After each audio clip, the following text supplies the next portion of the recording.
Di ujung desa Sumur Kuning, tersembunyi sebuah kuburan tua yang telah ada sejak zaman penjajahan Belanda. Pagar besinya yang berkarat dan nisan-nisan yang miring menandakan bahwa tempat itu telah lama terlupakan. Sebagian batu nisan sudah retak dan nama-nama yang terukir di atasnya hampir pudar dimakan waktu. Warga setempat jarang berani mendekati area itu, terutama ketika matahari mulai tenggelam. Banyak yang percaya bahwa kuburan itu dihuni oleh roh-roh yang tidak tenang, terutama karena sebagian besar di sana adalah korban perang atau orang-orang yang meninggal secara tragis. Beberapa orang tua di desa sering bercerita bahwa pada malam-malam tertentu, suara rintihan dan bisikan dapat terdengar dari arah kuburan. Ada pula yang mengaku melihat bayangan-bayangan bergerak di antara makam, meski tidak ada seorang pun di sana. Seorang nenek yang tinggal di dekat kuburan pernah bercerita bahwa suatu malam, ia melihat sosok wanita berbaju putih berlumuran darah berdiri di gerbang kuburan, menatap kosong ke arah sebelum menghilang begitu saja. Kuburan itu juga dikelilingi oleh pepohonan besar yang membuatnya terasa lebih gelap dan mencekam dibandingkan tempat lain. Udara di sekitarnya sering terasa lebih dingin, bahkan di siang hari yang terik.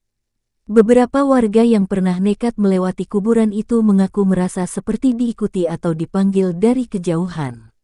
Ada pula yang mendengar suara langkah kaki mengikuti mereka, meski ketika menengok ke belakang, tidak ada siapa-siapa. Pemerintah desa sebenarnya pernah berencana membersihkan dan merapikan kuburan tua itu, tetapi setiap kali ada yang mencoba, selalu terjadi hal-hal aneh. Salah satu pekerja pembersih makam tiba-tiba jatuh sakit setelah menginjak sebuah nisan yang retak. Yang lain mengaku melihat tangan-tangan pucat keluar dari tanah saat mereka mencabut rumput liar. Akhirnya, rencana itu dibatalkan, dan kuburan itu dibiarkan begitu saja, semakin terlupakan dan semakin angker. Hingga kini, kuburan tua di ujung desa Sumur Kuning tetap menjadi tempat yang dihindari. Hanya orang-orang yang nekat atau tidak percaya tahayul yang berani mendekat. Namun, mereka yang pernah mencoba, seringkali pulang dengan cerita-cerita yang membuat bulu kuduk berdiri. Dan entah mengapa, setiap tahun, selalu ada satu atau dua orang yang hilang di sekitar area itu, tanpa jejak. Suatu malam, ketika bulan sabit menggantung tipis di langit dan angin berbisik melalui sela-sela pepohonan, Andi memutuskan untuk membuktikan keberaniannya dengan memasuki kuburan tua itu. Ia telah mendengar semua cerita seram dari warga desa, tapi justru itu yang membuatnya semakin penasaran. Dengan senter di tangan kanan dan telepon genggam di tangan kiri, ia menyelinap melewati pagar besi yang sudah lapuk, suara engselnya yang berderit seakan memprotes kedatangannya. Langkah pertamanya di dalam kuburan diiringi oleh gemerisik daun kering yang seketika membuat nafasnya tertahan, seolah alam sendiri sedang memberi peringatan. Semakin jauh ia melangkah, semakin terasa sesuatu yang aneh di udara. Bau anyir tanah basah bercampur dengan aroma besi tua yang karatan memenuhi hidungnya. Suhu yang tadinya sejuk berubah menjadi dingin menusuk, membuat bulu romanya berdiri. Andi mulai menyadari bahwa ini bukan sekadar tempat sepi biasa, ada energi asing yang mengawasi setiap gerak-geriknya. Ketika ia mengarahkan senter ke sebuah nisan yang hampir roboh, matanya menangkap coretan-coretan aneh di permukaan batu yang terlihat seperti goresan kuku manusia. Tiba-tiba, angin berhembus kencang tanpa peringatan, mematikan senter di tangannya secara tiba-tiba. Dalam kegelapan total itu, Andi mendengar sesuatu yang membuat darahnya membeku, suara tarikan nafas berat yang jelas bukan berasal dari dirinya. Dari kejauhan, terdengar bunyi seperti seseorang sedang menggaruk-garuk permukaan batu nisan. Telepon genggamnya yang tadi berfungsi normal kini mati total, tak bisa dinyalakan meski tombol power sudah ditekan berulang kali. Ketika matanya mulai menyesuaikan diri dengan kegelapan, Andi melihat siluet tinggi berdiri tak bergerak di antara dua makam tua. Sosok itu terlalu tinggi untuk manusia biasa, dengan postur yang tidak wajar seperti tulang-tulangnya dipatahkan dan disusun ulang secara salah. Perlahan tapi pasti, siluet itu mulai bergerak mendekat, tapi anehnya tidak mengeluarkan suara langkah sama sekali. Yang lebih mengerikan, setiap kali senter Andi berkedip sebentar lalu mati lagi, sosok itu terlihat semakin dekat dari posisi sebelumnya. Andi merasakan naluri bertahan hidupnya berteriak keras. Kaki-kakinya seperti diikat beban berat ketika ia berusaha lari, tetapi akhirnya berhasil juga melangkah. Saat itulah ia merasakan sesuatu yang dingin dan lembab menyentuh pergelangan kakinya. Tanpa berani melihat ke bawah, ia mengayunkan tangannya untuk melepaskan cengkeraman tak terlihat itu. Suara tertawa parau menggema di belakangnya ketika ia akhirnya berhasil mencapai pagar keluar. Tidak ingat bagaimana caranya sampai di rumah, Andi hanya tahu bahwa ia langsung terjatuh di depan pintu rumahnya. Ketika keluarganya menemukannya, seluruh bajunya basah kuyup oleh keringat dingin, dan di pergelangan kakinya terlihat bekas cengkeraman seperti tangan manusia dengan 5 jari yang sempurna. Bekas itu berwarna keunguan, seolah kulitnya mengalami memar dalam sekejap. Esok harinya, beberapa warga berani mendatangi kuburan itu di siang bolong. Mereka menemukan jejak kaki Andi yang jelas terlihat di tanah lembab, tetapi yang membuat mereka merinding adalah jejak lain yang lebih besar dan dalam, mengikuti setiap langkah Andi dari belakang. Jejak itu berhenti tepat di tempat Andi mengaku melihat sosok tinggi itu, lalu menghilang begitu saja seolah makhluk itu menguap ke udara. Sejak malam itu, Andi tidak pernah lagi menantang hal-hal mistis. Setiap kali melewati jalan dekat kuburan tua, bahkan di siang hari, ia selalu mempercepat langkahnya. Kadang-kadang, jika kebetulan lewat saat senja, ia merasa ada yang memandanginya dari balik pepohonan, sepasang mata yang tidak berkedip, mengawasinya dengan rasa penasaran yang mengerikan. Sejak kejadian malam itu, Andi tidak pernah lagi menjadi sosok pemberani yang suka menantang hal-hal mistis. Setiap kali melewati jalan dekat kuburan tua, bahkan di terik matahari sekalipun, ia selalu berjalan cepat dengan kepala menunduk, seolah takut melakukan kontak mata dengan sesuatu yang mungkin mengintai dari balik pagar berkarat. Tidurnya kini selalu dihantui mimpi buruk berulang, dirinya berdiri di tengah kuburan itu lagi, dikelilingi oleh bayangan-bayangan tinggi dengan mata merah menyala, sementara dari bawah tanah muncul puluhan tangan kurus yang mencengkeram kakinya, menariknya perlahan ke dalam liang kubur yang terbuka. Pengaruh kejadian malam itu tidak hanya secara mental. Bekas cengkeraman di pergelangan kakinya tidak kunjung hilang setelah berminggu-minggu, malah kadang terasa sakit berdenyut-denyut tanpa alasan, terutama saat tengah malam. Bekas tapak tangan di pundaknya pun berkembang menjadi pola seperti jaring-jaring berwarna kehitaman yang perlahan menyebar ke punggungnya. Ibunya yang khawatir telah membawanya ke beberapa dukun, tetapi tidak ada yang bisa menghilangkan bekas-bekas misterius itu sepenuhnya. Salah satu dukun tua bahkan berbisik pelan bahwa Andi telah ditandai oleh penghuni kuburan, dan mungkin suatu saat nanti mereka akan datang untuk mengambilnya. Kehidupan sehari-hari Andi berubah total.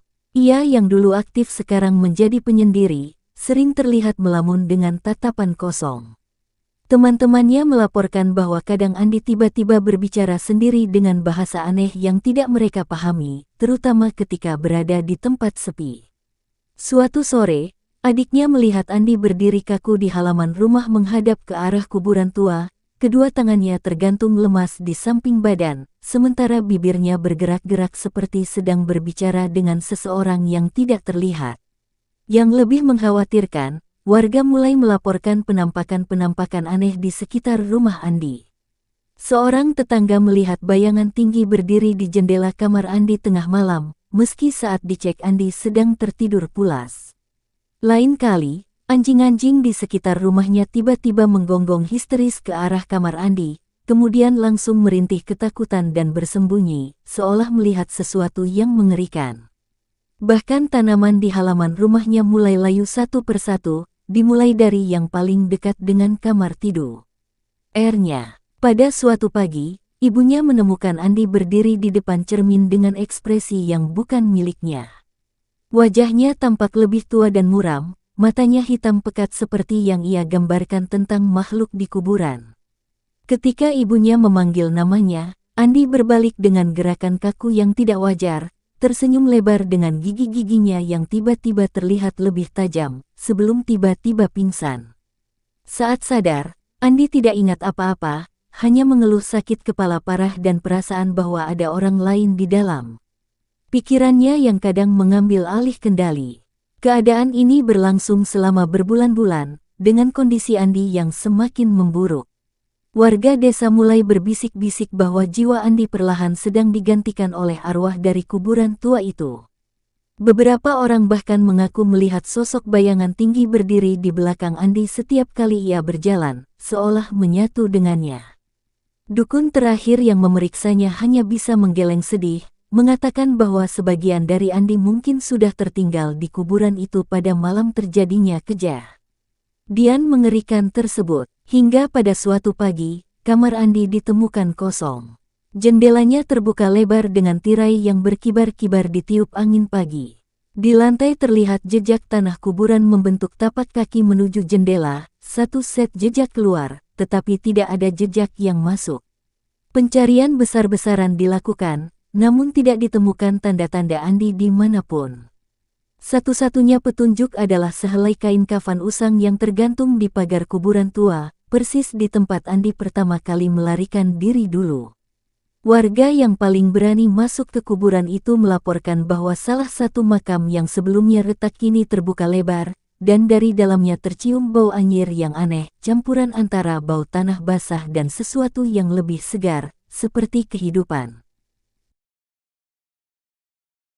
Beberapa tahun setelah kejadian menghilangnya Andi, sekelompok peneliti paranormal dari kota besar datang ke desa Sumur Kuning dengan perlengkapan lengkap.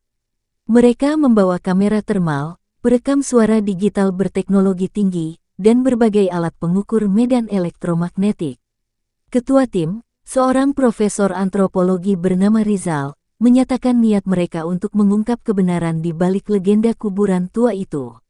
Warga desa hanya menggeleng-geleng, menganggap usaha itu sebagai tindakan nekat yang bisa membangkitkan kemarahan penghuni kuburan. Pada malam penelitian, suasana di sekitar kuburan langsung berubah aneh. Alat pengukur EMF tiba-tiba menunjukkan lonjakan aktivitas yang tidak wajar, padahal tidak ada sumber listrik di sekitar situ. Kamera termal menangkap bentuk-bentuk humanoid dingin bergerak di antara makam, meski secara kasat mata tidak terlihat apa-apa. Salah satu peneliti muda, Linda, tiba-tiba histeris ketika headphone perekam FVP-nya menangkap suara jelas berbisik nama Andi berulang kali dalam suara yang sama sekali tidak manusiawi. Saat tengah malam, seluruh peralatan listrik mereka mati secara bersamaan.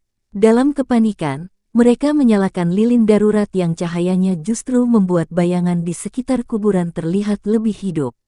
Dari balik pepohonan, mulai terdengar suara langkah kaki berat disertai bunyi gesekan kain seperti yang pernah dideskripsikan Andi.